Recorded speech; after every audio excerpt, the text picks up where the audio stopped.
memenuhi segala sesuatu, harta simpanan segala yang baik serta Sang Pemberi hidup. Datanglah dan tinggallah dalam kami, serta bersihkanlah kami dari segala kenajisan, selamatkanlah jiwa kami, ya yang maha baik. Ya Sang Bapa Presbiter, sampaikanlah berkat. Kiranya Sang Tunggal Maha Kudus memberkati kita semua. Oke, pada hari ini kita bertemu lagi pada Bintang Teduh Ortodoks. Kali ini narasumber akan dibawakan oleh Ananda Yohanes Ephraim Kevin dalam pertemuannya dengan Gereja Ortodok, terutama pertemuannya dengan Jana Suci ya, kisah Jana Suci dalam Gereja Ortodoks. Silakan Ananda Yohanes Kevin. Romo yang menyampaikan dulu, Bang. Baik, silakan Romo. Ya, silakan Romo. Maaf Romo, ya.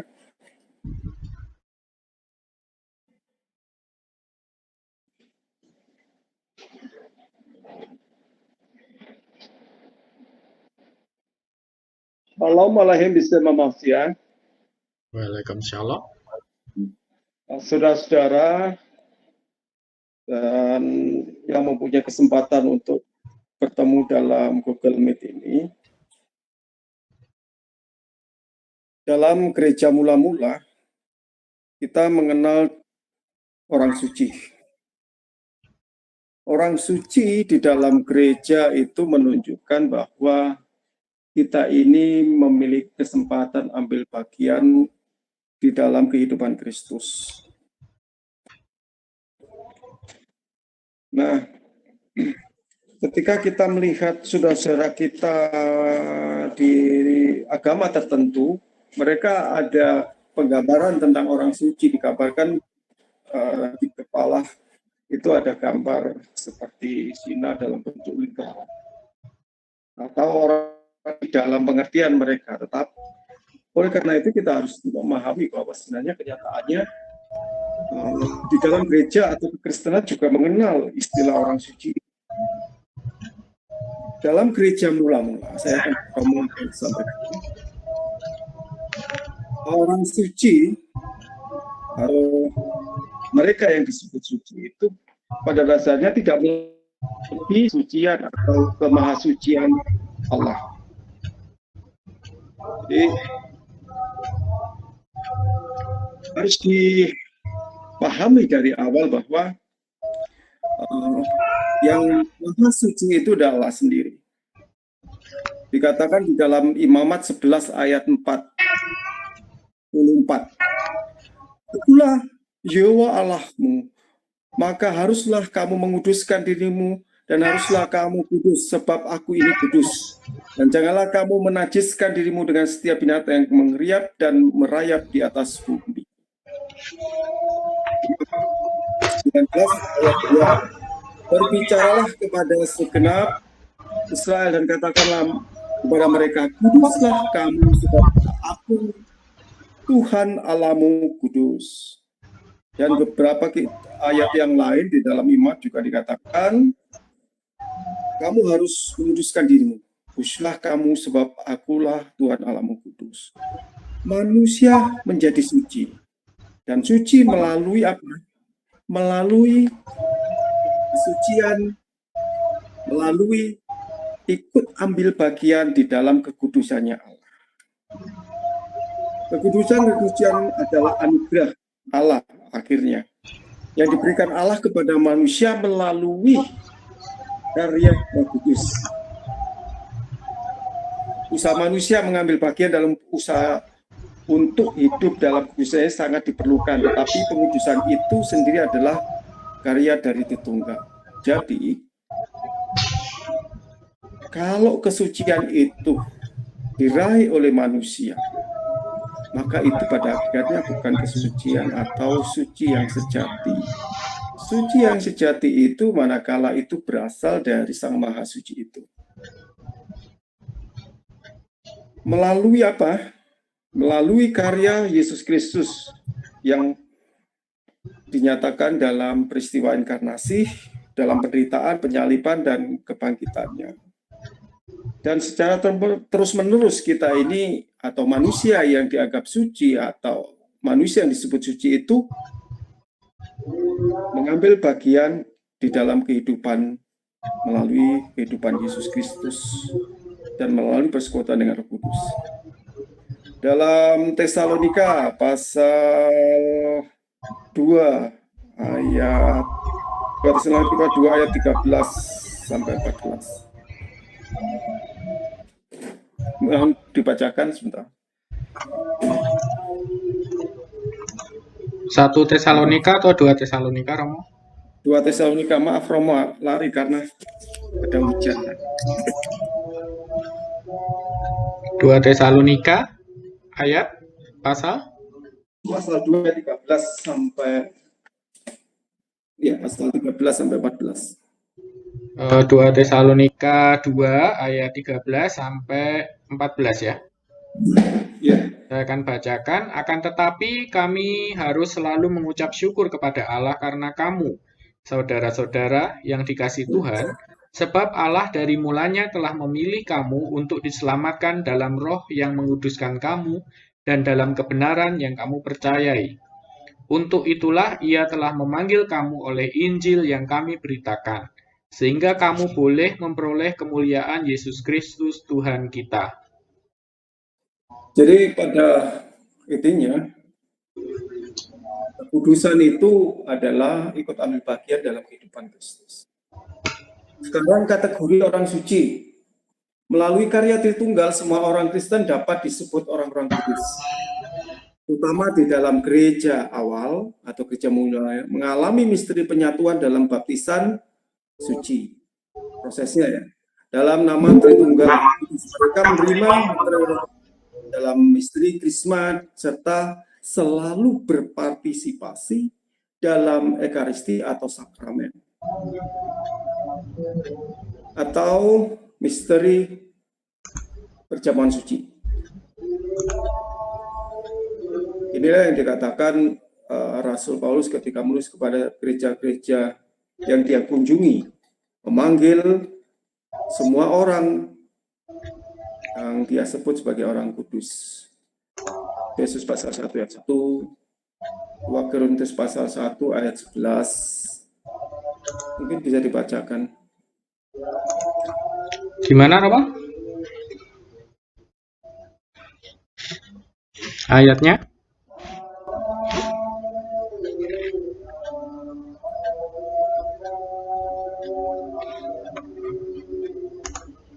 Ayatnya di mana, Romo? Efesus pasal 1 ayat 1. Efesus 1 ayat 1. Dari Paulus, Rasul Kristus Yesus, oleh kehendak Allah, kepada orang-orang kudus di Efesus, orang-orang percaya dalam Kristus Yesus. 2 Korintus pasal 1 ayat 11. 2 Korintus 1 ayat 11. Karena kamu juga turut membantu mendoakan kami, supaya banyak orang mengucap syukur atas karunia yang kami peroleh, berkat banyaknya doa mereka untuk kami. Jadi mereka yang ikut ambil bagian di dalamnya hidup Kristus, Kristus menyebut mereka sebagai orang suci, orang kudus. Jana Suci Basil mengomentari tulisan dari Rasul Paulus mengatakan demikian. Mengacu pada semua orang yang dipersatukan dengan Tuhan dalam wujud inkarnasi, hidup, dan kenyataan Sang Firman menjelma dalam kebenaran. Menuliskan kepada jemaat Kolose bahwa Tuhan telah mendamaikan manusia dan kematian Kristus. Sekarang diperdamaikannya dalam tubuh jasmani Kristus oleh kematiannya untuk menempatkan kamu kudus dan tak bercelah dan tak bercacat di hadapannya.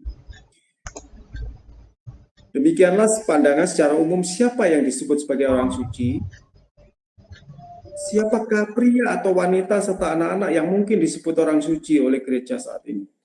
Sebagian besar pengajar teologi mengklasifikasikan orang kudus dalam 6 kategori. 1, para rasul, yang merupakan orang pertama yang menyebarkan pesan inkarnasi firman Tuhan dan keselamatan melalui Kristus. 2, para nabi karena mereka menubuatkan kedatangan Mesias. 3. Para martir karena telah mengorbankan hidup mereka tanpa rasa takut mengakui Yesus Kristus sebagai anak Allah dan juru selamat manusia. 4.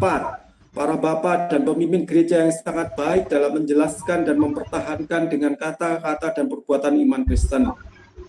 5. Para monastik yang tinggal di padang gurun dan mendedikasikan diri mereka untuk melatih dirinya secara spiritual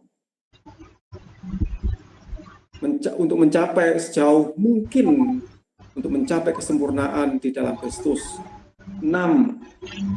Saat ini pula mereka yang hidup di dunia ini yang menjalani hidup teladan baik itu imam atau dalam kebersamaan di dalam gereja orang suci yang bisa meneladani. Masing-masing setiap orang di antara semua orang memiliki panggilan dan karakteristik tersendiri. Mereka semua berjuang dalam perjuangan yang baik di dalam iman. Semuanya menerapkan dari mereka dalam kebajikan, al-katabiah, keadilan, kesolehan, kesetiaan, cinta, dan ketabahan. Ini salah satu ciri yang harus diketahui. Coba 2 Timotius 4 ayat 7. 2 Timotius 4 ayat 7.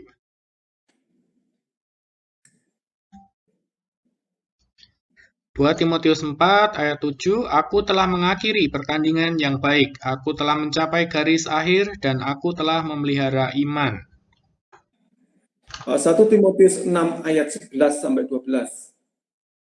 1 Timotius 6 ayat 11 sampai 12.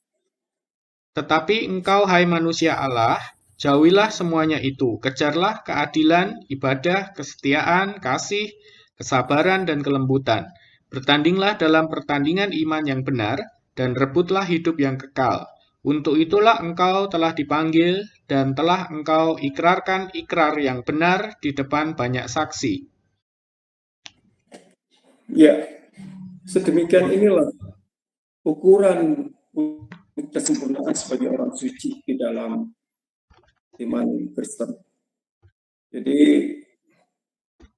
ketika mereka ikut ambil bagian di dalam kekudusan Sang Kristus melalui baptisan, peristiwa baptisan, dan mereka menjalani, memelihara hidup suci itu di dalam keikutsertaan di dalam misteri-misteri dalam gereja, termasuk juga dalam perjamuan suci untuk memelihara kesucian itu. Dalam kelanjutannya mereka itu mempunyai ukuran yang pada akhirnya mencapai kesempurnaan. Kesempurnaan karena ukuran suci itu mempunyai satu taraf baik sampai menuju kepada kesempurnaan secara nyata real ketika masih hidup di dunia ini. Sekarang mengenai konsep tentang teosis di dalam gereja mula-mula. Berhubungan dengan apa itu orang suci. Tujuan akhir dari orang suci adalah untuk meneladani Tuhan Yesus Kristus dan menjalani kehidupan ilahi. Ini yang dikatakan di dalam 2 Petrus pasal 1 ayat 4.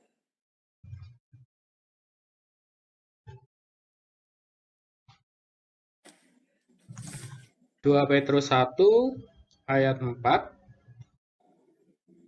Dengan jalan itu ia telah menganugerahkan kepada kita janji-janji yang berharga dan yang sangat besar, supaya olehnya kamu boleh mengambil bagian dalam kodrat ilahi dan luput dari hawa nafsu duniawi yang membinasakan dunia.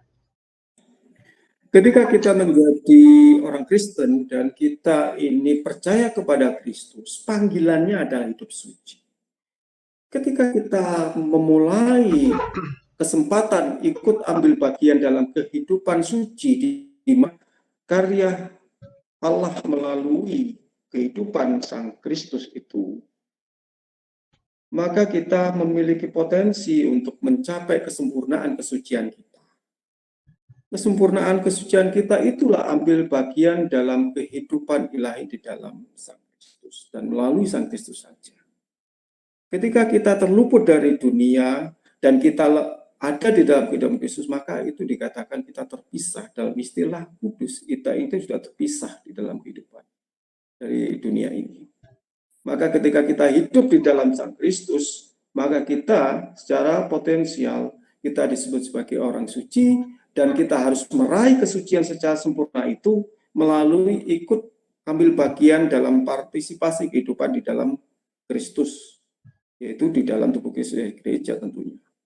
Jana suci Maximus, sang pengaku, pada abad ke-7 menuliskan bahwa orang-orang kudus adalah orang-orang yang telah mencapai teosis.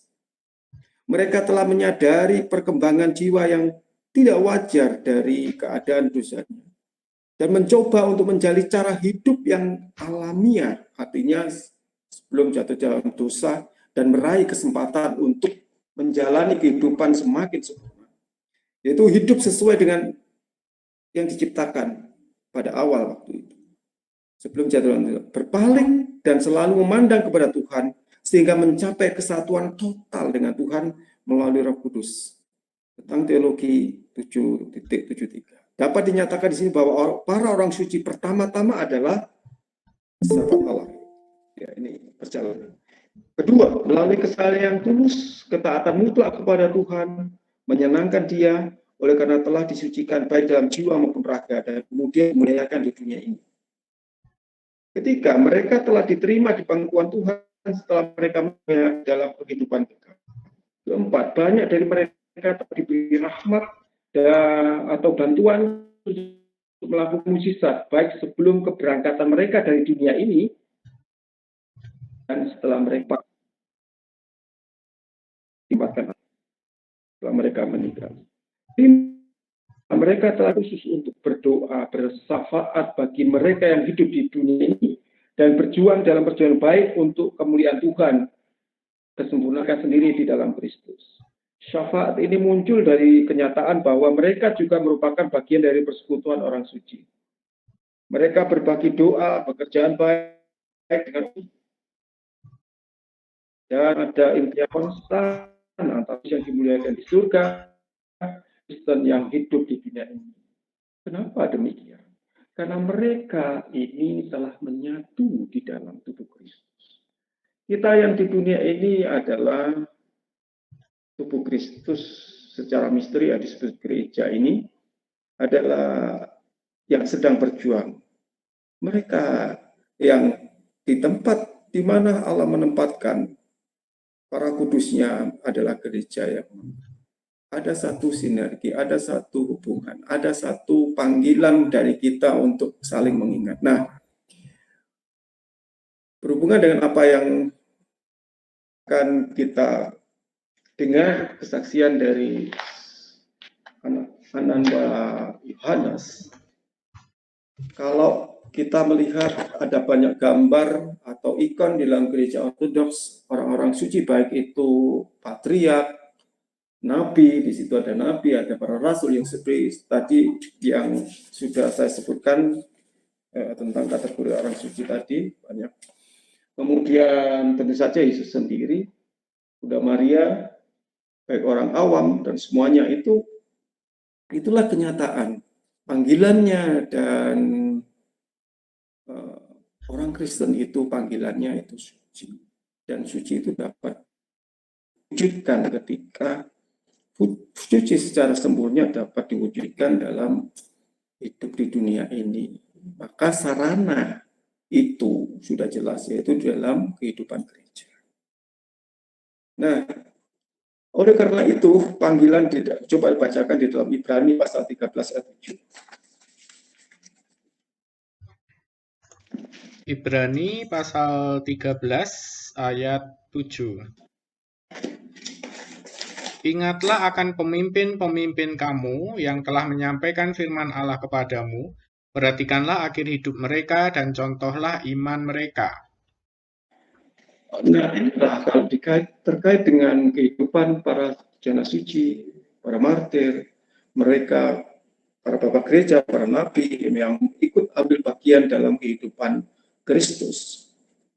Mereka menjadi contoh iman kita, bagaimana kita ini bisa mencontoh cara hidup mereka, bagaimana mereka mengalami mujizat, bagaimana mereka itu secara nyata dalam ukuran yang disebutkan dalam Tesalonika tadi, kesalehan, kesetiaan, cinta kasih, perjuangan melawan hawa nafsu di dunia ini, itu menjadi cerita-cerita khusus yang dikumpulkan di dalam gereja menjadi satu cerita orang kudus. Tak heran digambarkan, kenapa digambarkan? Karena mereka pernah hidup di dunia. Seperti mereka pernah hidup di dunia. Bukan hanya gambarnya saja, tapi akhir dan cara hidup mereka itu menjadi contoh.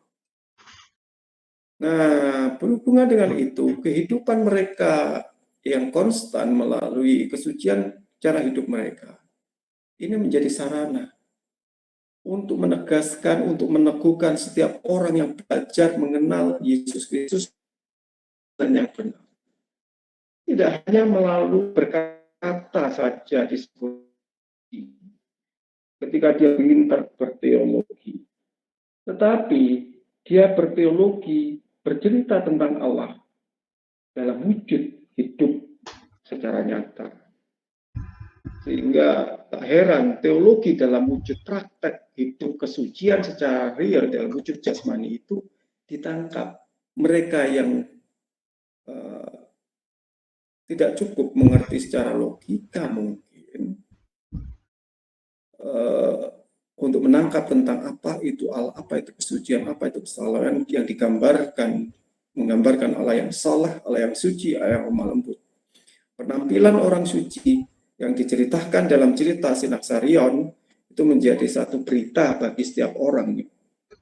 Sehingga tak heran itu bisa menyentuh anak-anak di dalam gereja kita, sehingga kalau dalam kegiatan sekolah minggu atau kehidupan tertentu, tradisi untuk menyebarkan cerita orang suci itu menjadi satu bagian mengabarkan, menegaskan akan iman mereka. Bahwa ini loh, mereka yang cerita atau percaya kepada Yesus Kristus itu bukan dongeng. Mereka itu mengenal Yesus itu suci dan mereka itu menjadi orang suci dalam wujud kehidupannya itu menjadi satu cerita. Jadi cerita orang suci itu bukan dongeng belaka, tetapi itu mereka yang pernah hidup. Dan kita ingat melalui bacaan cara hidup, cerita hidup mereka dan gambar yang ditampilkan di dalam gereja. Yaitu yang ingin saya sampaikan. Selanjutnya saya serahkan Pak Yona. Nanti dilanjut dengan Ananda Yohanes. Semoga bisa menyampaikan bagaimana mengenal iman gereja. Terima kasih. Baik, kita akan mulai pada perbincangan kesaksian dari Ananda Yohanes Ephraim Kevin. Nah, gimana nih, Ananda Yohanes, ketika masih kecil itu latar belakangnya seperti apa? Mungkin bisa diceritakan di sini. Silahkan. Baik, mohon berkatnya Romo. Saya dulu sama orang tua berlatar belakang dari Kristen Protestan ya.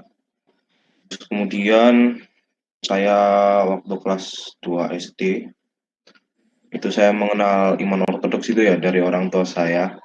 Jadi ya kalau orang lain yang orang dewasa kan mungkin menemukan iman ortodoks itu pencarian, kalau saya ya karena orang tua saya. Karena saya dulu masih kecil, ya itu latar belakang saya. Nah, Dan ada lanjutannya? enggak ada, silakan. Oke. Pertanyaan. Kemudian sebelum menjadi ortodoks nih, basisnya apa? Sebelumnya apakah sudah Kristen atau non-Kristen atau gimana? Terus sebelum saya masuk ke Kristen Ortodoks, saya Kristen Protestan. dulu Protestannya sama orang tua. klasik atau Protestan yang modern? Modern, modern, modern. Protestan modern ya. Itu Iya, berarti mulai kecil ya, mulai kecil sampai kelas 2 SD. ya dari kecil sampai kelas 2 SD, habis itu saya dibaptis di gereja ortodoks. Baik. Oke. Ketika masih di Protestan nih, apakah eh, sudah ikut misalkan seperti sekolah minggu atau gimana gitu? Ya, di Kristen Protestan ya saya ikut sekolah minggu sama teman-teman, sama ada salah satu teman dari ortodoks dulu juga sama-sama dari gereja Protestan, ya saya sekolah minggu sama dia, ya setiap minggu lah saya sekolah minggu di Berarti gereja emang Protestan. ini latar belakang keluarganya dari keluarga religius gitu ya? Ya, dari keluarga Kristen tapi Kristen Protestan gitu aja sih. Oke. Nah, pertama ketika dikenalkan dengan gereja ortodoks, ya mungkin dari orang tua emang mengenalkan itu reaksinya gimana? Apa biasa-biasa saja atau gimana gitu? Hmm, awal mula kenal iman Kristen Ortodoks ya mungkin ayah saya itu saya lihat mulai belajar Kristenan gitu, mulai mengenalkan. Sempat ini sih ada pertentangan sama ayah sama ibu, tapi saya akhirnya sama ayah masuk ke ortodoks duluan, baru tahun depannya ibu saya. Baik. Pertentangan seperti apa itu, Yohanes kira-kira? Hmm, ibu saya itu kan mm, dari keluarga Protestan yang apa ya, Kolot gitu yang ya? memang benar-benar gitu lah, benar-benar Mm-mm. Protestan gitu. Jadi begitu dikenalkan ke iman ortodoks, reaksinya kayak aneh gitu, apalagi lihat modelannya Kristen Ortodoks gitu. Terus mungkin dulu kan mengenalnya Ortodoks itu kan baru kecil, jadi kenalnya oh kayak Muslim gitu, nenek saya bilang kayak gitu. Nah, akhirnya orang tua saya gimana gitu ya, baru 1 tahun kemudian ibu saya baptis di gereja Tapi Ortodoks. dari Itulah kamunya saya sendiri kenal. enggak ya? Dari kamunya sendiri enggak ada pertentangan gitu?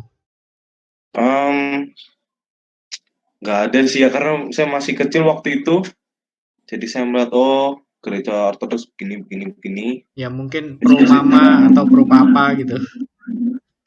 Saya entah kenapa saya malah pro ke papa ya, nggak tahu itu juga. Walaupun baru mengenal, malah saya yang dulu sempat ngajak ke mama saya 1 tahun itu, jadi 1 tahun sebelum mama saya baptis, ya cuma bilang ngajak gitu, gitu sih.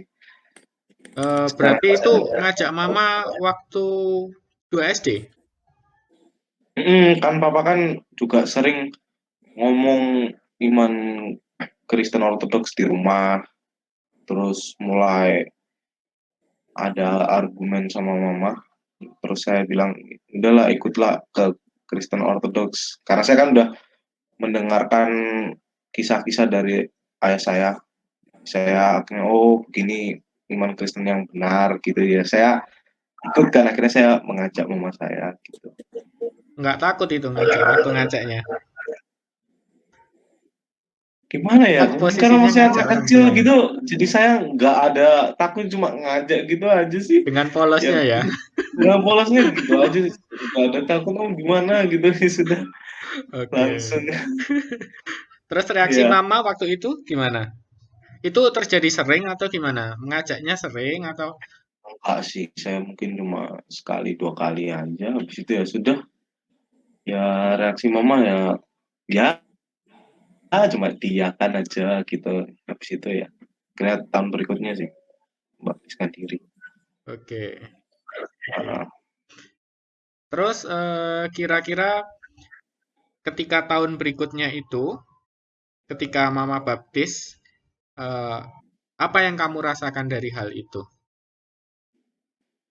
tentunya senang ya, karena kalau misalnya mama beda atau sama papa beda itu tentunya nggak enak gitu, nggak satu jalan gitu, sangat nggak enak. Mungkin Ya, karena tapi ya sering terjadi akhirnya perdebatan gitu kali ya. jadi kayak mama kayak kayak diem-dieman gitu kayak ogah-ogah apa ya kok ke gereja gitu jadi bingung kan.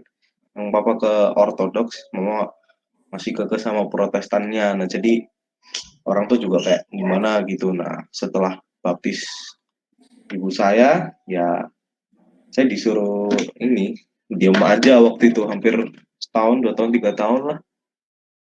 Kalau misalnya ada keluarga mama tanya-tanya ya saya diemin aja, dibilang gitu. Karena keluarga mama saya kan pertama-tama itu masih gimana gitu ya sama ortodoks gitu. Oke. Mm. Tetapi kalau dari kamu sendiri kan dari Protestan, terutama Protestan modern ya, begitu Ya, masuk ke ibadahnya ortodok itu kan beda jauh ya. Jadi kayak ada benar. dupa, terus nggak ada drum-drum dan yang Ya, macam-macam gitu loh. Langsung berubah drastis gitu. Kamu nggak mengalami seperti shock atau gimana gitu? shocknya ya karena gereja ortodoks kan memiliki tradisi ibadah yang berdiri. Nah, kalau di Protestan kan duduk hampir kalau saya karena mungkin karena saya kecil ya saya duduk terus kan kalau di gereja gitu. Pindah ortodoks kaget saya itu kok berdiri terus ya begitulah apalagi kalau misalnya waktu ada pembaptisan saya ingat wah itu lama banget itu jadi rasanya capek bener. Padahal masih Kaget dua juga tahun ya. saya Masih 2 SD ya. kok SD 3 SD nah ya itulah. Oke. Terus gimana nih sama lingkunganmu sendiri misalkan di sekolah nih? Hmm.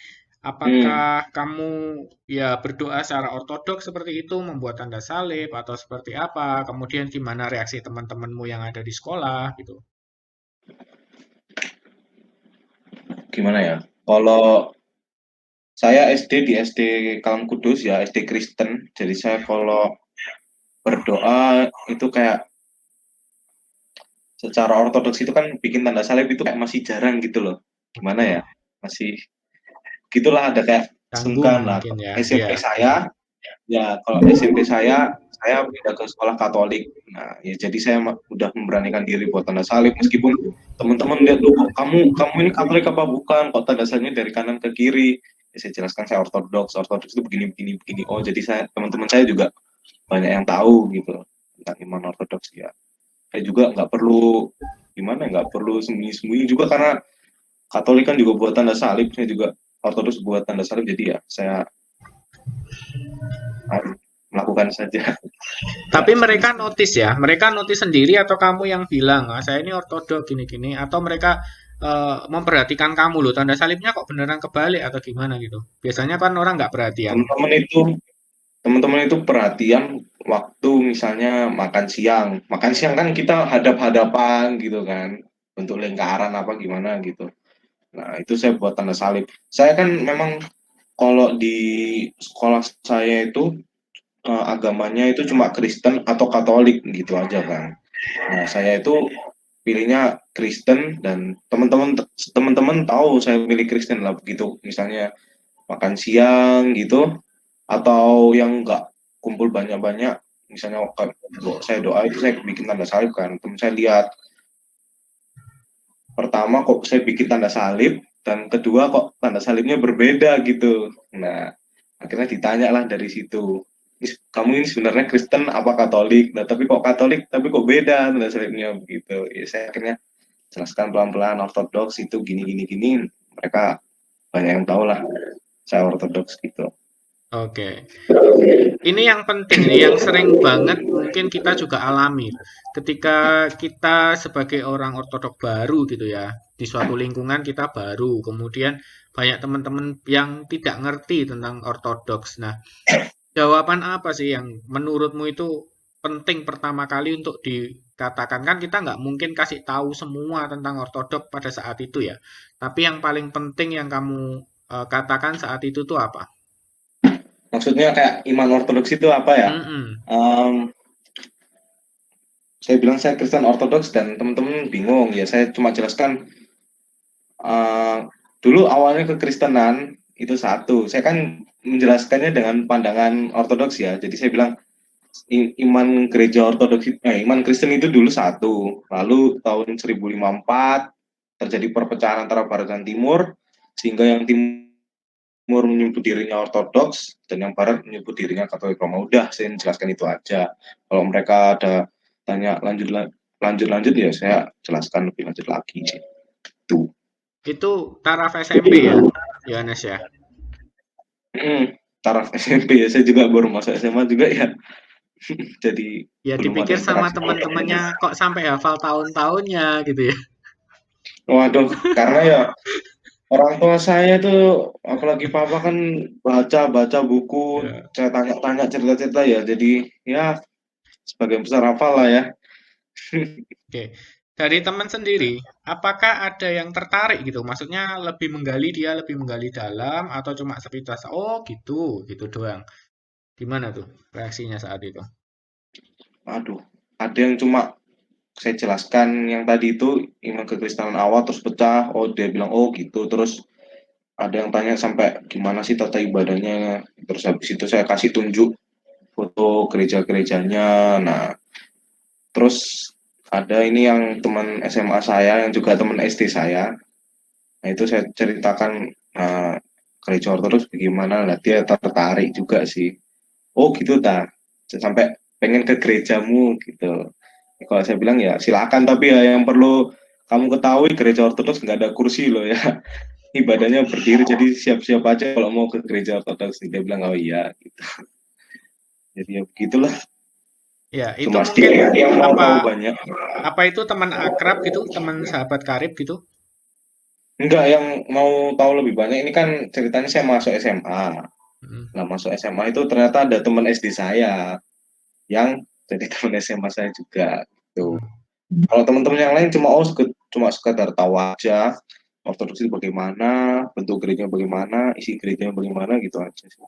Oke. Kalau teman akrab pun juga gitu ya, nggak seberapa ya, cuma pengen tahu Iya, dasarnya doang ya. cuma sekedar tahu dasarnya doang, bentukan gerejanya gimana gitu aja deh.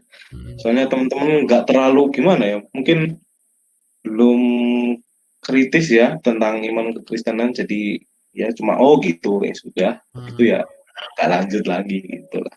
Apa mereka pernah juga konfirmasi ke kamu mungkin? Misalnya mereka lihat suatu tayangan TV atau mereka melihat suatu YouTube gitu, terus kemudian mereka ngomong ini tahu ortodoks gitu. Pernah nggak kayak gitu? Hmm, nggak pernah mungkin ya kayaknya. Teman-teman saya juga mungkin nggak terlalu mikirin itu, Lebih jadi cuek ya. ya, lebih cuek, jadi ya nggak pernah, hampir nggak pernah. Mungkin guru pernah Oh tanya ke gitu. saya, Gimana tuh? "Mm, kamu Guru yuk apa nih? Guru Kristen apa nih apa?" dulu? Guru apa ini? Berbahasa Indonesia ya Oh malah tanya-tanya guru ya. bahasa Indonesia ya? Di Em, SMA ya? SMP, SMP. oke. Ah, guru bahasa Indonesia tanya ya gereja Ortodoks itu bagaimana.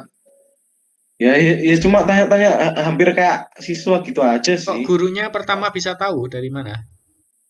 Nah, mungkin saya itu habis pulang dari Rusia apa gimana, kan saya posting-posting Oh gitu. eh, postingan gereja-gereja kan di Instagram saya. Nah, terus mungkin guru saya lihat, guru saya bilang, "Oh, kamu Ortodoks toh?"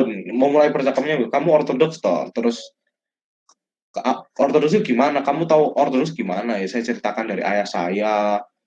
Ayah saya itu nemukan Ortodoks itu kayak begini, begini, begini. Itu saja sih. Oke. Gak terlalu sampai Gurunya lanjut. ini latar belakangnya apa? Tahu nggak kamu? Kayaknya juga Protestan juga ya. Jadi kalau di misa Katolik dia nggak buat tanda salib, nggak buat apa ya, anu, kegiatannya Katolik cuma duduk aja ya. Kayaknya Protestan deh. Oke. Terus setelah dia tanya-tanya seperti itu, Oh, dia juga bilang, ya saya saya lagi apa, saya sama suami lagi juga apa ya, belajar gitu iman kekristenan gitu, lagi belajar belajar Katolik juga katanya gitu sih, bilang gitu. oke. Jadi mungkin ketika kita bersaksi tentang gereja ortodok itu mungkin tidak semenakutkan apa yang kita pikirkan gitu ya Yohanes ya. Kan mungkin kita seringkali mikir, waduh gimana ya nanti kalau ditanya gimana ya, jawabnya gimana ya, nanti aku bakal ini nggak jadi martir apa enggak gitu ya seakan-akan ya. Iya, iya, gini soalnya kan memang saya mendapatkan pertanyaan-pertanyaan itu kan kebanyakan di SMP ya. Di SMP saya itu kan juga seperti yang saya bilang tadi SMP Katolik. Jadi guru-gurunya pun apa ya, nggak jauh-jauh banget tentang Katolik gitu loh. Karena Ortodoks kan juga hampir kayak Katolik lah istilahnya kan. Jadi saya kalau jelaskan Ortodoks mereka ya masih nangkep gitulah. Oke. Jadi ya nggak terlalu bingung. Kalau guru agama sendiri tidak tertarik, Waduh, guru cuek ya. agama, malah nggak pernah tanya loh. Kamu gereja mana ya nggak pernah tanya.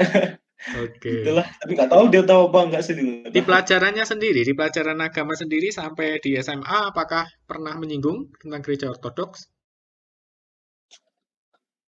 Kalau dengan gereja Hmm, Katolik mungkin ada ya sebagian.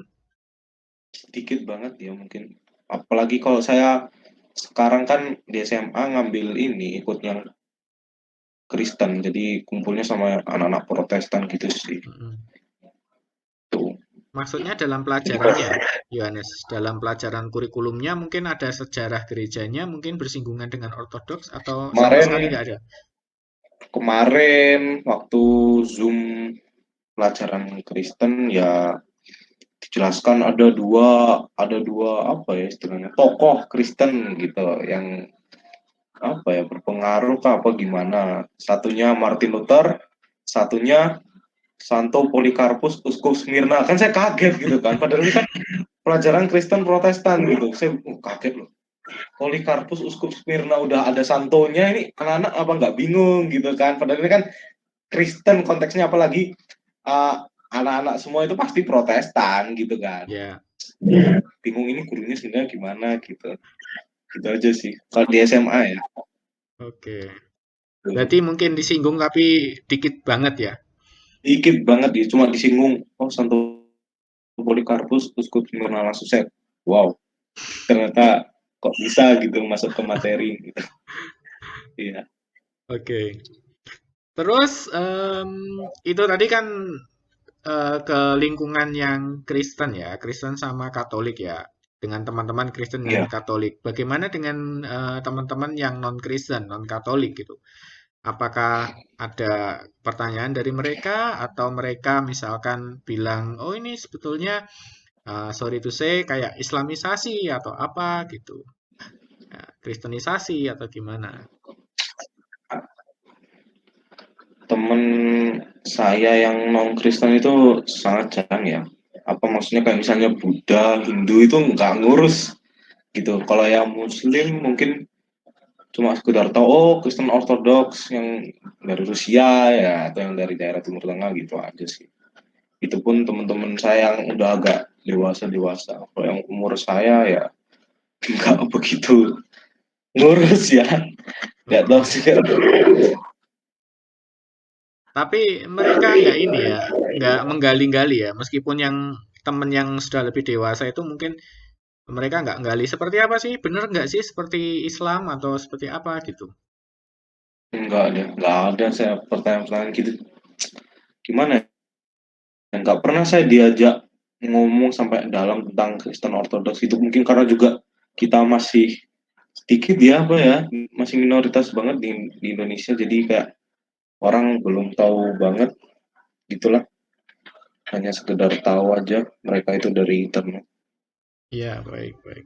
jadi belum pernah mendapatkan pertanyaan yang sampai dalam banget itu belum. Oke. Mungkin pertanyaan maybe kenapa kok pisah dari Katolik Roma atau kenapa kok Katolik Roma pisah dari Ortodoks itu nggak pernah ya dari mereka. Sambil lalu aja berarti gitu. Pokoknya tahu kamu Ortodoks gitu ya. Iya, tahu saya Ortodoks ya, kalau nggak salah ya saya pernah cerita ya menurut pandangan Ortodoks dong ya, nggak mungkin Ya, saya menurut pandangan Katolik ya, saya cuma cerita ya bagaimana dulu paus, terus yang di timur itu kan lagi dalam penjajahan, ya gitu aja sih cerita. Oke. Tadi kamu juga pernah cerita pernah ke Rusia ya. Nah, itu gimana Benar. nih? Selama di sana apa yang kamu alami? Terus bagaimana maknanya ketika kamu berada di sana? Ini tentunya ziarah ya, Em, harusnya ya, bukan jalan-jalan ya. ya, saya ke Rusia tahun 2018 itu dalam rangka ziarah Ortodoks. 2018 ini Jadi saya ke berarti, Rusia itu sorry, 2018 ini berarti usia berapa? sudah 13 tahun ya, 13 tahun. Ya, ya, SMP 13 berarti ya. tahun. SMP naik kelas 2. Oke. SMP naik kelas 2. Saya ke Rusia ziarah dalam rangka ziarah ke Ortodoks. Nah, karena dalam ziarah Ortodoks jadi saya kan ya tahunnya ya seputar gereja dan ke gereja aja setiap harinya kan. Jadi nggak kemana-mana. Nah, saya melihat di sana itu bagaimana ya orang Kristen di sana memiliki cara hidup yang kalau bisa dibilang seperti orang Muslim ya di sini ya. Mereka itu pada jam-jam sembahyang ada beberapa di gereja. Pokoknya di gereja itu nggak pernah sepi lah, atau di tasawufnya kalau nggak seorang Rusia bilang itu seperti chapel ya, itu nggak pernah sepi. Itu Jadi everyday ya? Atau cuma hari Minggu aja atau gimana? every day. Saya ke gereja itu hampir setiap hari saya liturgi di sana. Jadi bisa melihat banyak orang-orang ke gereja, terutama orang-orang tua ya mungkin udah gak ada kerjaannya lagi, jadi setiap hari ke gereja gitu. Nah, kalau liturginya kita itu kan harus pagi ya, Yohanes ya harus pagi Ya, dan selesai siang ya untuk sakramen. Apakah mereka everyday itu di sana juga seperti itu? Apakah sakramen dilayankan setiap hari seperti itu? Jadi mulai pagi liturgi dan selesai siang atau gimana itu? Atau tanpa ya sakramen? benar. Kalau kita kan di sini kan mulai liturgi itu mungkin jam 8 atau jam 9. Mereka malah mulai jam 10. Tapi selesainya tetap jam 12. Itu yang hebatnya. Saya jadi bingung, loh, kok terasa cepat sekali gitu kan. Ya, gimana tadi selanjutnya, Kak? Apakah sakramen komuni itu dilayankan tiap hari di sana Oh atau ya, gimana? sakramen Ekaristi tetap dilakukan setiap hari. Tapi di Rusia itu kan karena Rusia itu strict, ada pengakuan dosa. Setiap hari, kalau misalnya kita setiap hari ke gereja, kita nggak harus setiap hari pengakuan dosa ya. Mungkin 2 hari sekali lah. Jadi 2 hari sekali. Kalau misalnya ke gereja terus ya, itu apa pengakuan dosanya 2 hari sekali. Jadi Baik. sangat ketat sekali di sana itu. Nanti untuk rekan-rekan yang ingin bertanya, memiliki pertanyaan seputar kisahnya Yohanes juga bisa menuliskan pertanyaannya di kolom chat ya. Nanti saya akan bantu bacakan dan bantu sortir untuk pertanyaan yang berkaitan dengan kisah ini. Nah, oke. Kemudian selain setiap hari kamu mengalami ibadah di sana, apalagi yang kira-kira itu benar-benar mengena di dalam kehidupanmu saat itu? Ya gimana ya? Orang-orang sana itu kayak sangat-sangat kaku ya kalau dalam menjalankan iman kekristenannya. Ya kayak pengakuan dosa itu udah pasti orang pagi pagi-pagi itu udah rame orang ngantri. Terus malamnya itu kita sebelum sebelum terima Ekaristi itu harus baca 3 kanon, kanon kepada Bunda Maria, kanon kepada Yesus Kristus, dan kepada Malaikat Agung ya, kalau nggak salah, itu setiap malam. Terus hmm, orang di sana itu gimana ya kalau bilang ya, benar-benar kalau dalam gereja itu udah suasananya hening banget. Kalau kita kresek sedikit udah ditegur gitu. Itu sih pengalaman saya.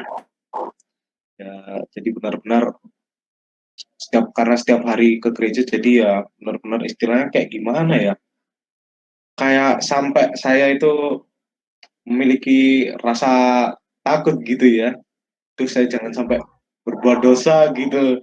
Karena benar-benar saya melihat suasana gereja itu yang benar-benar sangat berbeda dari kita yang di Indonesia kan mereka udah lama juga kan sebagai uh, yang menganut Kristen Ortodoks gitu sih. Baik, itu Fadel masih SMP ya? Terus Ya, ikut sampai yang sembahyang malam dengan 3 kanon? Berarti berdiri terus itu? sembahyang malam yang 3 kanan itu saya nggak harus di gereja. Maksudnya mereka itu orang-orang Rusia itu bacanya di rumahnya di penginap. Kalau saya di penginapan saya masing-masing tuh baca kanon sering sih tapi nggak hampir setiap hari juga ya mungkin karena kita habis tour gitu pulang malam ya jadi capek nggak sempet ya gitu lah tapi paginya besok eh, mungkin dibacanya pas paginya gitu sih baca-baca cepet pengakuan dosa baca-baca cepet terus habis itu baru terima ekaristi. Baik. Kalau dari kamu sendiri nih, tentang ketika kamu encounter atau berjumpa dengan gereja ortodok, kira-kira saat itu ada nggak eh, ganjalan yang benar-benar kok ajarannya seperti ini? Secara pribadi nih ya, secara pribadi kok ajarannya yang ini aku nggak srek sih dengan ajarannya, atau yang ini aku kurang srek gitu. Ada nggak? Maksudnya bertemu dengan iman ortodoks dari yang waktu kecil gitu ya Pak Ya, saya maybe pas dari kecil sampai kamu SMA, maybe atau SMP, maybe. Ada mungkin beberapa ajarannya kok ini aku kayaknya nggak sreg dengan ajaran ini, misalnya tentang ikon atau tentang apa yang tidak ada di ajaran Protestan atau tentang dupa atau tentang apa seperti itu. aduh ya mungkin nggak ada ya karena memang sudah dari kecil saya sudah mengenal Mantap ya. iman ortodoks. Jadi semakin lama saya di gereja ini ya saya benar-benar apalagi ayah saya itu juga memang belajar iman ortodoks banget gitu ya. Nah, benar-benar saya pun karena saya dari kelas 2 SD itu juga kan otomatis saya di Protestan juga nggak tahu apa-apa gitu cuma tahu oh ke gereja gitu aja jadi nggak tahu tentang teologinya juga akhirnya ya apa yang saya tahu tentang teologi kekristenan itu ya dari ortodoks jadi ya menurut saya yang paling benar ya itu Oke. begitu. Oke. Terus bagaimana dengan pengalamanmu sesuai dengan tema saat ini, eh, yang mana jana suci ini berpengaruh, kehidupan jana suci ini berpengaruh dalam kehidupan iman ortodokmu. Itu seperti apa maksudnya? Maksudnya gimana. Tema yang diambil ini kan kamu bilang adalah yang berhubungan dengan kisah jana suci ya. Kisah jana suci itu benar gitu Ya. dalam realitanya gitu. Nah, itu ceritanya hmm. bagaimana kok bisa kamu sampai menyadari cerita yang seperti itu? Oh begitu jadi ya saya orang suci yang saya pertama kali ya Santo Yohanes ya. Eh, Orang suci saya nama nama baptis saya. Santo Jadi Yohanes saya siapa ini? Bisa diperjelas? Santo Yohanes dari Kiev cuma gitu saja Oke, yang saya tahu. Jadi Santo Yohanes dari Kiev ini punya seorang ayah namanya Santo Theodor. Jadi nama ayah saya dan saya itu diambil dari kedua orang suci tersebut yang juga ayah dan anak. Nah, ceritanya ya Santo Theodor ini kan seorang tentara gitu. Terus ketika dia itu disuruh ya, kalau nggak salah itu disuruh untuk mempersembahkan korban kepada berhala, mereka menolak. Mereka menolak dan akhirnya mempersembahkan ini anaknya kalau nggak salah ya si Yohanes ini kepada berhala. Mereka menolak dan akhirnya mereka menerima darah kemartiran mereka ya. Jadi itu saya terinspirasi dari sana sih betapa orang itu mempertahankan iman kekristenannya gitu. baik gitu. Ini selama di Rusia, apakah bertemu dengan sosok-sosok penting gitu, misalnya Patria atau mungkin Starets atau gimana? Gimana ceritanya? Em, saya setelah mungkin seminggu saya di Rusia, saya jadwal saya itu ke Valam Monastery di Pulau Valam Karelia, Rusia. Nah, waktu saya di sana, tour guide-nya bilang, kalian yang dari Indonesia ini beruntung karena baru pertama kali ke sini dan sekarang di pulau ini ada Patriark Kirill, juga ada Vladimir Putin waktu itu. Ya, jadi saya apa ya, istilahnya nggak nyangka aja baru pertama ke Rusia, udah seneng banget melihat keadaan di Rusia, melihat keadaan gereja, terus ketemu sama Patriark. Dan ketemu sama Patriarknya nggak cuma sekali, 2 kali lagi. Waktu saya setelah dari Valam, saya ke Sergei Posad. Sergei Posad itu suatu tempat daerah gitu ya, dekat kota Moskow, hampir setengah jam apa jam ya dari kota Moskow. Nah, waktu Seminari perayaan itu ya. ya seminari Santo Sergei Lavra, seminari Tritunggal Maha Kudus. Nah, waktu perayaannya Santo Sergei Radonesh, nah itu Patriark ini datang lagi. Akhirnya saya bertemu sama Patriark 2 kali, itu tentu sangat apa ya, di luar akal pikiran. Bahkan orang Rusia pun bilang, kami yang orang Rusia saja belum pernah ketemu Patriark sekali. Nah, kalian yang dari Indonesia bisa ketemu sama Patriark 2 kali, ini benar-benar anugerah gitu. Ya, akhirnya saya melihat bagaimana sosok sosok tertinggi kan di gereja Ortodoks Rusia gitu sih. Sangat-sangat luar. Ya, sekedar pengetahuan untuk yang lain, mungkin Patria ini kalau di dalam gereja Ortodoks ini mirip seperti Paus ya, tapi berbeda karena Paus itu dia memiliki, kalau di dalam Katolik Roma, Paus itu memiliki kuasa supremitas atas seluruh gereja, sedangkan kalau Patriark ini enggak memiliki kuasa supremitas atas seluruh gereja. Dia hanya gelar administrasi dan gelar kehormatan aja sebagai administrasis wilayah seperti itu. Tapi ini jabatan yang cukup tinggi gitu dan cukup beruntung kalau bisa bertemu dengan beliau. Saat itu apakah sempat mungkin minta berkat gitu? Sempat bertemu face to face atau dari jauh aja atau gimana ini, Yohanes?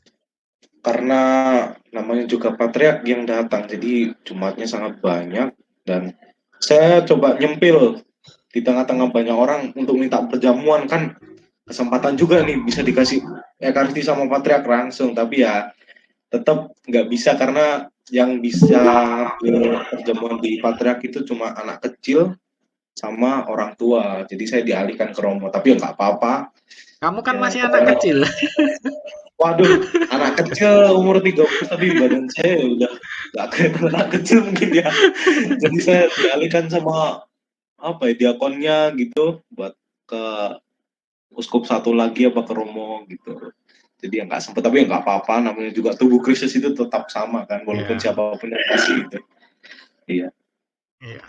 Kemudian mungkin ketika kamu melihat seorang patria seperti itu, mungkin apa yang ada di benakmu saat itu sebagai seorang anak yang masih berusia SMP gitu loh? Apakah oh ini berwibawa sekali atau ini rendah hati sekali atau gimana? Apa yang membuat eh, di pikiranmu saat itu tuh, wah kok ternyata patria itu orang yang seperti ini ya gitu?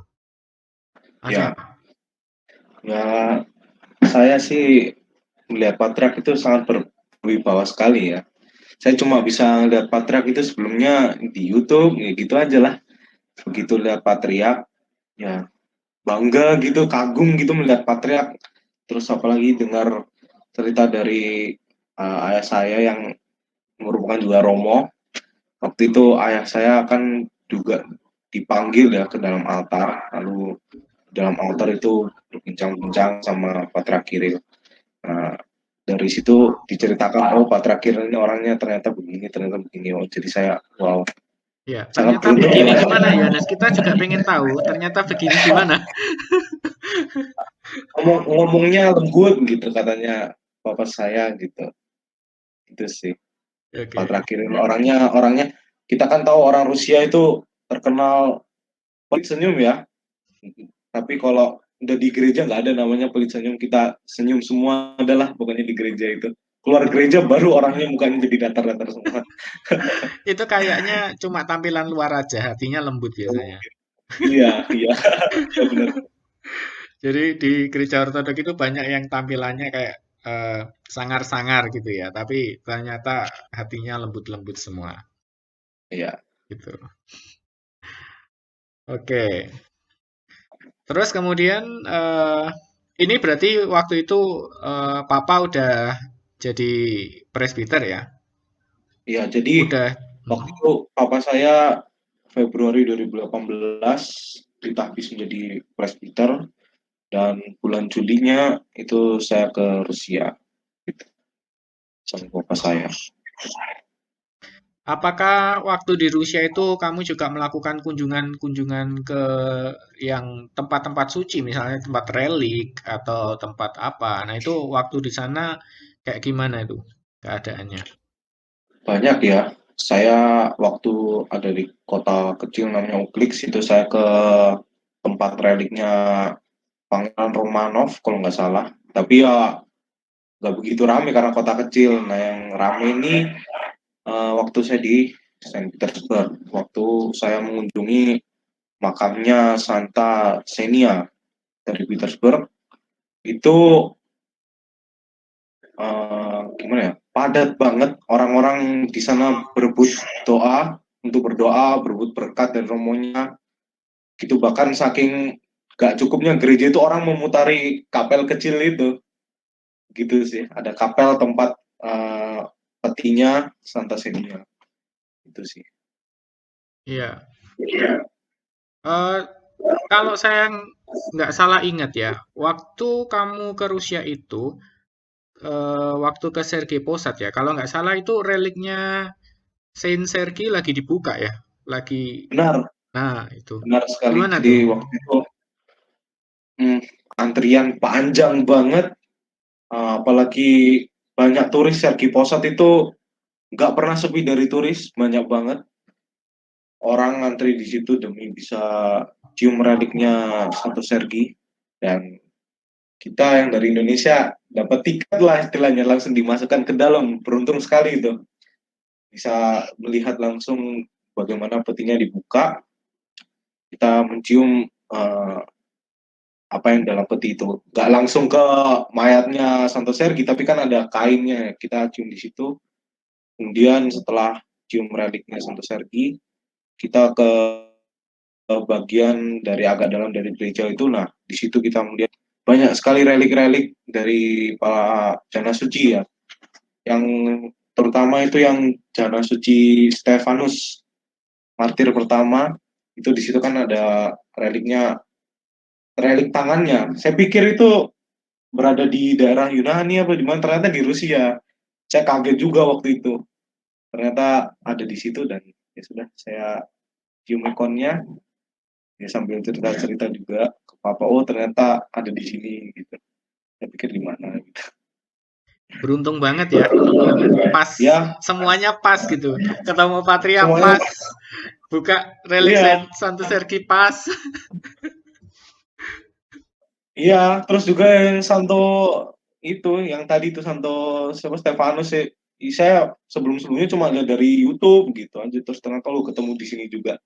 Udah benar-benar sih sangat anugerah lah bisa terjadi begitu semua.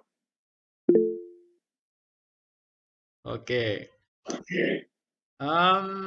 Kemudian selama ini ya, dalam kehidupan kamu mungkin ada nggak mujizat-mujizat yang terjadi di sekitaranmu yang meneguhkan bahwa ya gereja ortodok itu memang disertai Tuhan gitu, kira-kira. Hmm, mungkin ini ya, eh, nggak tahu itu saya sama Romo waktu sama papa saya maksudnya, waktu di gereja itu ceritanya begini. Kita lupa untuk mengisi kandil minyak dari seminggu yang lalu, terus minggu kemudian waktu dibuka apa namanya ruang altar, tuh lihat semua kandil-kandil minyak yang di dalam itu terisi semua begitu, sampai papa saya itu berpikir, apa jangan-jangan ada orang yang ngisi gitu, mungkin Romo Diakon atau umat yang robos masuk ke dalam. Setelah dikonfirmasi nggak ada. Oh, akhirnya wah ini mungkin mukjizat ya, atau mungkin ada cerita lain, yaitu waktu pembagian prospora. Nah itu gimana ya bilangnya? Romo pernah bilang sih, tapi saya nggak langsung menyaksikan. Bapak saya bilang waktu pembagian prospora itu prosporanya sedikit dan Bapak saya berpikir kayaknya nggak cukup deh ini, kayaknya nggak cukup deh. Nah waktu akhir dari liturgi itu kan bagi prospora itu dibagi, kok nggak habis-habis gitu, padahal orang jemaatnya banyak dan posisi itu memang udah prosporanya cuma dipotong sedikit, cuma ada sedikit gitu. Nah, setelah dibagi ke semuanya, orang makan, baru setelah orang mulai ini ya, kan kalau di gereja ortodoks itu kan ada tradisi habis habis liturgi kita makan bareng gitu ya. Nah, begitu kita makan setelah terima prospora, kita makan bareng baru prosporanya itu berhenti istilahnya. Jadi habis gitu. Ya begitu sih. Ya, Jadi oke, sangat menarik sekali ya kisahnya. Oke, mm-mm. ini eh, saya bacain dari chatting. Ada pertanyaan dari eh, Mas Yesaya. Kok bisa relik Santo Stefanus itu bisa ada di Rusia? Kira-kira Yohanes tahu nggak? Kenapa? Kalau nggak tahu ya nggak usah dipaksakan. Nanti kita coba Apa ya? cari sumbernya. Ya nggak tahu juga saya ya. Nggak tahu, benar-benar nggak tahu ya. Kan kita saya cuma tahu itu relik Santo Stefanus itu kan kalau yang di Rusia ini berupa tangan. Nah itu ketemu ketemu tangan itu, tangannya reliknya Santo Stefanus ya, terus habis itu dibawa ke Rusia, kalau nggak salah begitu aja. Nggak tahu gimana asal usulnya kok bisa tiba-tiba ke Rusia, dibawa ke Rusia itu nggak tahu. Saya cuma tahu ya inilah reliknya Santo Stefanus gitu kan. Iya. Iya. Kalau yang saya baca di internet, ini juga sebagian hanya dijelaskan secara mendasar aja. Relikuinya itu ada di Roma dan juga ada di Rusia. Juga itu tadi di Sergius Hmm, Lavra itu. Gitu. Jadi ada dua tempat memang. Yang di Rusia itu hanya lengan kanan di sini. ya Tulisnya benar lengan kanannya gitu. benar ya. Seperti itu. Nah, nanti mungkin untuk lebih detailnya mungkin kita harus baca ke Sinaksarionnya Santo Stefanus ya. Tuh, ya gitu. Oke, setelah itu kira-kira ada pengalaman apa lagi, Yohanes, yang menarik yang mau dibagikan? Mungkin setelah kembali dari sana atau mungkin waktu di sana juga boleh. Apa ya? Pengalaman menarik ya, di sana kita hampir setiap hari minum air namanya air suci ya, karena kita ke gereja. Ini Bahkan di sana itu air, air suci yang sama dengan air suci seperti kita atau air suci secara khusus gitu? ya yang kalau di gereja-gereja ya air suci yang udah diberkati gitu ya, Oke. sama sih. Tapi kalau di sana itu ada yang kayak di biara-biara besar seperti Sergei Lavra sama yang di Alexander Nevsky di Saint Petersburg, di Valam itu air sucinya dari ini ya, istilahnya kayak dari sumber gitu, jadi dari bawah tanah itu dialirkan keluar, jadi airnya keluar terus. Nah setiap hari kita ngambil dari situ sih, jadi minum air suci setiap hari gitu dah di sana. Ini maksudnya minumnya dalam jumlah besar gitu atau hanya karena kan setahu Kak Yona ya mereka negara-negara yang ortodok itu setiap pagi mereka selalu minum air suci tapi biasanya sedikit-sedikit kan seperti satu sendok makan. Ya satu gelas 2 gelas gitulah. Nah tapi kalau yang kayak di Sergi Lavra Itu bahkan kita bawa botol, jadi orang-orang ngantri bawa botol di situ, botol besar-besar gitu. Terus turis-turis juga ngambil air dari sana, gitu Boleh sih. itu dibawa pulang ke Indonesia. Biasanya kan kalau cairan nggak boleh tuh. Gak boleh, jadi ya kita minum di sana. Sayang sekali ya, nggak bisa dibawa pulang Sayang ya. sekali sih. Soalnya bawa cairan berapa, Iya, 1 liter aja nggak bisa ya. iya nggak Waduh, boleh. nggak boleh. Jadi ya Kayak gitu. dikonsumsi di sana. Terus gimana lagi? Ada lagi tambahan yang perlu kamu ceritakan? Hmm, sudah deh itu aja ya. Eh, orang-orang terutama di Saint Petersburg itu baru tahu namanya di Indonesia itu namanya Kristen. Itu sih lucu banget. Gimana Jadi gimana itu ceritanya maksudnya? waktu di Biara Alexander Nevsky di Saint Petersburg itu waktu hari pertama ya. Jadi baru masuk di situ, kita ke gerejanya itu udah selesai liturgi kalau nggak salah ya. Ke gerejanya kita lihat dia terus foto-foto. Nah, ditegur sama romonya. Mohon maaf nggak bisa foto-foto di sini gitu. Terus oh ya mohon maaf gitu. Terus dijelaskan selama salah satu anggota ini ziarah bahwa kita dari Indonesia sedang lagi ada acara ziarah di Rusia. Romonya kaget loh. Di Indonesia ada Kristen kah gitu romonya.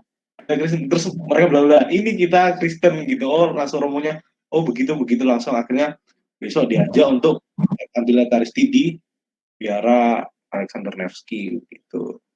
Terus di sana itu bagaimana ya? Orang-orang seperti tamu gitu kayak kita itu selalu diajak ke lonceng-lonceng. Jadi hampir ke setiap biara, setiap gereja itu kan punya lonceng ya di sana. Nah, itu kayak tamu-tamu itu selalu diajak ke lonceng situ sih. Biasanya buat bunyikan lonceng. Nah, jadi orang Rusia itu kayaknya tahu ya kalau misalnya bunyi loncengnya nggak beraturan ini kayaknya ada tamu gitu. Gitu sih. Jadi kita main lonceng asal-asalan lah gitu. Berarti disuruh nyoba gitu ya? Iya, jadi ya ke tempat lonceng yang besar-besar gitu. Apalagi yang pas di Saint Petersburg bilang itu lonceng itu yang kalau menandakan apa ya istilahnya jadi acuannya hampir di daerah situlah. Jadi kalau lonceng itu bunyi, gereja-gereja lain ikut bunyi. Dan terhubung sama satelit bahkan bilang. Jadi waktunya benar-benar pas jam jam segitu. Wah itu saya bilang wah hebat banget nih. Sampai segitunya. Tapi orang-orang sana kelihatannya ini ya, cepat percaya langsung dekat gitu ya. Jadi ketika tahu oh, ini orang Ortodoks dari Indonesia, langsung diajak komuni Ya, gitu ya. oh ini orang Ortodoks dari Indonesia. Jadi kayak mereka baru pertama lihat orang Indonesia juga ya. Terus udah orang Indonesia, orang Ortodoks lagi. Jadi ya kita selalu diajak ke lonceng gitu sih buat bukan lonceng, entah gimana sambil diajak cerita-cerita sejarahnya, sejarah kota atau sejarah gereja, sejarah biara gitu. Terus waktu di Valam sama di Alexander Nevsky juga diajak makan itu bahkan di Alexander Nevsky diajak makan sama uskupnya, Uskup Lazari namanya apa enggak? Iya, Uskup Lazari. Wah, ini Diajak istimewa juga, makan. ketemu uskup juga ini. Iya, Uskup Uskup Saint Petersburg daerah mana gitu. Diajak makan, nah itu keren banget sih. Makan sama para biarawan, bahkan ada yang sama Starets itu ya yang udah ada simbolnya itu yang udah apa ya, senior banget gitu. Seru aja sih lihat bisa makan bareng sama para biarawan-biarawan gitu. Pernah encounter langsung dengan staretnya enggak? Maksudnya misalkan kayak seperti konsultasi, itu kan staret itu kan terkenalnya miliki punya karunia kenabian ya biasanya. Ya, waduh, konsultasi nggak pernah ya. Mau ngomong apa juga bingung gitu. Pertama kali datang, wah seru ya. Apalagi itu kan ceritanya pas setelah selesai puasa ini, Santo Petrus dan Paulus. Itu pas harinya selesai itu. Jadi kita makan banyak banget itu. Jadi sekali makan itu ada beberapa menu gitu. Pokoknya kerennya apa? Uskupnya bunyi lonceng udah ganti menu. Uskupnya bunyi lonceng ganti menu. Yang terakhir itu lucu makan es krim. Jadi orang-orang biarawan tua gitu lihat makan es krim nggak lucu rasanya. Starage gitu Oke. makan es krim. Jadi selama kunjungan ke Rusia itu benar-benar memberikan penguatan ya tentang ya Ya, bagaimana kita harus berjuang dalam iman ortodoks. Itu ya, bagaimana mungkin kalau kita lihat tuh orang-orang tua-tua udah di sana tapi masih mereka berdiri berjam-jam dalam liturgi, masih berdiri berjam-jam ya, dalam sembahyang rajin-rajin gitu. Kita yang masih muda ini kayaknya berdiri 1,5 jam udah nyaris keok benar. gitu kan ya. Nah, kita Udah harus gitu, belajar meneladani mereka gitu ya. iya, hari-hari pertama di Rusia itu kaki udah di gereja gemetaran, sementara orang tuanya kayak biasa aja gitu. Bahkan kursi-kursi buat orang tua itu hampir nggak terisi semua gitu. Orang tuanya kok bisa bang, kok bisa ya? Mereka berdiri lama gitu. Aduh, udah terbiasa mungkin ya dari kecilnya gitu. Oke, itu mungkin buat kita yang berada di Indonesia ya. Jadi kita harus lebih Iya, tough gitu ya. Jangan iya. terlalu manja-manja, minta Bener. Iya. minta jam liturgi dikurangi atau apa gitu ya. Ada Mereka di sana iya, lebih ini lagi. iya, apalagi kalau habis liturgi ada perayaan Bunda Maria itu kan arak-arakan keliling gereja. Waduh, itu arak-arakannya panjang banget itu. Kuat banget sih orang-orang di sana. Oke, Yanes. Mungkin ada pesan yang kamu mau sampaikan ke kita semua untuk rangkuman dari kisahmu ini. Pesan apa ya? Gak ada ya mungkin ya. Pesan nasi goreng atau pesan apa? Bukan ya, maksudnya maksudnya pesan ya Begitulah. kita harus Bisa, gimana lagi gitu. ya begitulah pesan apa ya? Kisah saya selama menjadi Ortodoks dari mungkin kelas 2 SD sampai sekarang saya masih umur 16 tahun ya, jadi pengalaman hidup saya mungkin belum banyak ya Tapi banyak begitu. itu sudah banyak ketemu patriark, ketemu episkop, Ya, bunyiin lonceng, cium ya, relik, ya itu ya itu udah banyak benar-benar itu. Kak Yon aja belum. ya semoga lah suatu saat bisa juga itu sih benar-benar ya nggak sampai kepikiran ya kalau masalah ketemu patriark bisa melihat relik dari orang-orang suci yang populer gitu memang sangat-sangat tidak terpikirkan ya itulah yang bisa kita ambil dari pelajaran ya kalau lihat dari orang-orang Rusia mereka benar-benar sangat bertekun dalam bergereja sangat-sangat strict ya orang Rusia itu kalau dalam bergereja gitu jadi tidak main-main jadi ya sangat-sangat menjaga imannya ya kalau menurut saya gitu sih. Ya. Oke, kalau memang sudah tidak ada lagi yang mau disampaikan, masih ada waktu 7 menit. Ya, Mungkin Romo mau menambahkan.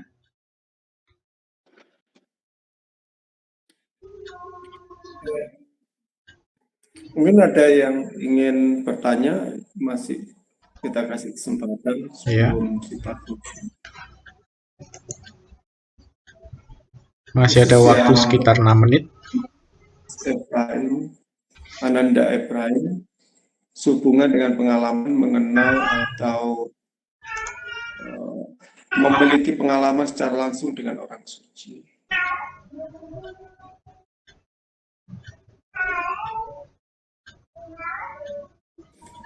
Jadi uh, ini mungkin menegaskan ya, kalau menegaskan apa yang disampaikan oleh Ananda Yohanes. Romo waktu di Rusia waktu itu hampir setiap hari ke gereja di mana relik Jana Suci Sergi dari Radonez itu. Dan kalau kesempatan dibuka itu bahkan mungkin setiap kesempatan Romo, karena setiap pagi mesti di situ ada paraklesis. Paraklesis itu punya makna hubungan kita dengan orang suci, bahwa beliau menjadi orang suci itu menjadi persyafaat bagi kita. Kita memohon bantuan kepada beliau agar harapan dalam keadaan kita di dunia ini mengalami pergumulan dan perjuangan, oleh doa beliau melalui hitungan dalam kalimat mohon bantuan dan salam kepada beliau itu tersampaikan kepada Allah. Jadi hubungan orang suci di dalam gereja itu dengan kita menjadi satu hubungan yang sangat dekat. Dan ini diwujudkan dalam cerita, baik juga kesempatan kita melihat ikon, kesempatan apalagi melihat reliknya. Dan secara keseluruhan sebenarnya, kita yang mengenal Kristus dan hidup di dalam Kristus ini menjadi umat suci. Umat suci secara potensial kita disiap suci, dalam perjalanannya kita menjadi secara sempurna, kita memiliki kesempatan yang sama dengan. Jadi memang benar apa yang dikatakan Ananda Yohanes bahwa ketika berjumpa dengan sosok yang disebut suci atau secara jasmani itu berwujud relik atau peristiwa atau keadaan di mana kesucian itu ada, itu menjadi satu hal yang membekas dan menyentuh batin. Dan itu menjadi satu hal yang unik, bukan soal menyentuh logika dalam pengalaman orang dewasa yang mengerti berbicara soal teori teologi ya, tetapi dalam kehidupan semasa atau seusia saudara kita ini itu menjadi pengalaman yang unik setiap orang, bukan soal cerita tentang sejarah, cerita tentang teologi dari bapak ibunya, tetapi bisa tersentuh oleh kesaksian atau peristiwa-peristiwa yang ada di dalam kehidupan gereja, atau keberadaan di mana seperti melihat relik jana suci atau diakon Stefanus, karena letaknya di, kalau buka pintu di bawah situ ada tempat relik-relik. Banyak sekali relik, terutama memang relik jana suci atau diakon pertama, yaitu Stefanus. Dan memang aura yang tidak bisa kita gambarkan dengan kata-kata itu ternyata menyentuh dalam batin dan rasa spiritual rohani kita, yang karena ketika berada di tempat itu menjadi sesuatu tempat yang seperti nyambung. Nah, inilah intinya kekristenan, bahwa Kristen itu bukan mustahil bisa kita merasakan satu kesempatan seperti itu. Kesucian itu bukan hanya teori, tetapi kesucian itu menyentuh dalam keadaan secara jasmani pula. Jadi ketika di tempat-tempat khusus di mana terdapat kehadiran relik atau kehadiran tempat di mana itu orang suci itu tinggal, dan itu menjadi satu cerita peneguhan juga. Apalagi nanti terutama kalau kita juga pun kalau punya kesempatan ke Yerusalem, apalagi kita orang Ortodoks, tentu saja bisa welcome dengan keadaan dan situasi di sana, karena toh di sana juga kita melihat situs atau tempat suci di sana. Ya, saya kira itu mungkin ada yang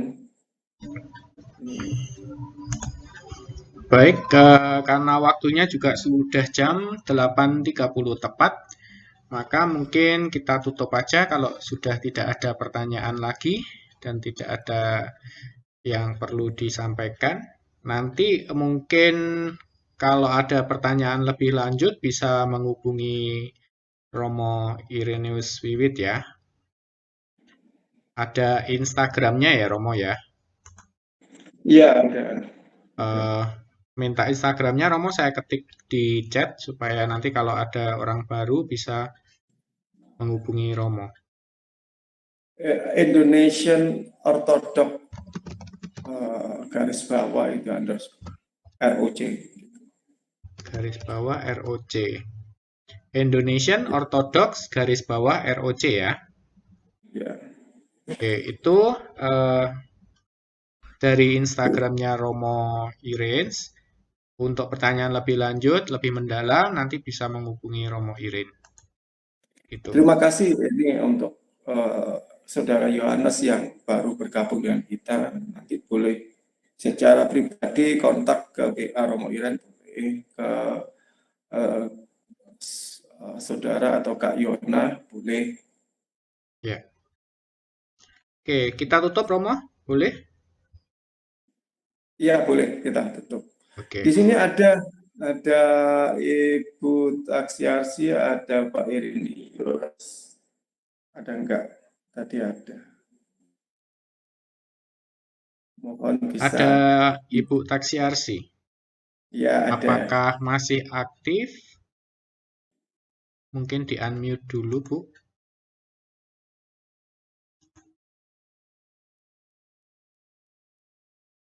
Ada ini Ibu Anastasia atau Kak Joseph, Romo juga nggak tahu. Boleh? Ibu Anastasia. Ya. Ya, Rama. Boleh, nanti belum merespon Bu Ibu Taksiasi. Mohon pimpin dalam doa penutup. Disuruh doa. Monggo silahkan Bu. Doa penutup. Nanti ditutup blessing oleh Romo.